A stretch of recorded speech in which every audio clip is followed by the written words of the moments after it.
Welcome to our channel. Today we how to withdraw from LifeLock alerts and notifications. Quick tutorial step by step clearly.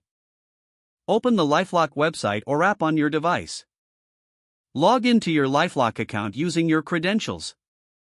Navigate to the settings section of your account. Look for the alerts and notifications option within the settings. Click on alerts and notifications to access your preferences. You will see a list of different alert categories. Identify the alerts you wish to withdraw from. Toggle the switch or uncheck the box next to each alert category. Review all changes to ensure you have selected the correct alerts. Scroll down to the bottom of the page to save your preferences. Confirm any prompts that appear to finalize your changes. Exit the settings menu once you have saved your preferences. You should no longer receive alerts for the categories you deselect. Check your email or app notifications to ensure they have stopped. If the page does not load, refresh the browser or try again in a private or incognito window. Make sure you are using the correct email address, then retype it carefully to avoid small typos.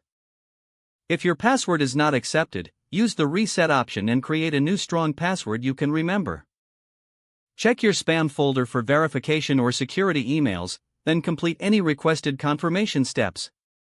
Enable two-factor authentication if available to improve account security and reduce unauthorized access risk.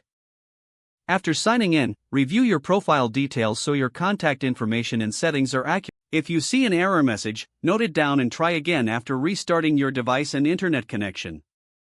Log out when you finish, especially on shared devices, to keep your account and payment information secure.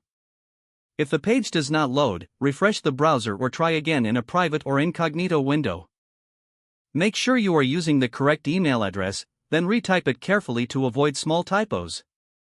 If your password is not accepted, use the reset option and create a new strong password you can remember. Check your spam folder for verification or security emails, then complete any requested confirmation steps. Enable two-factor authentication if available to improve account security and reduce unauthorized access risk. After signing in, review your profile details so your contact information and settings are accurate and current. Don't forget to like this video and subscribe to our channel for more step-by-step tech guides.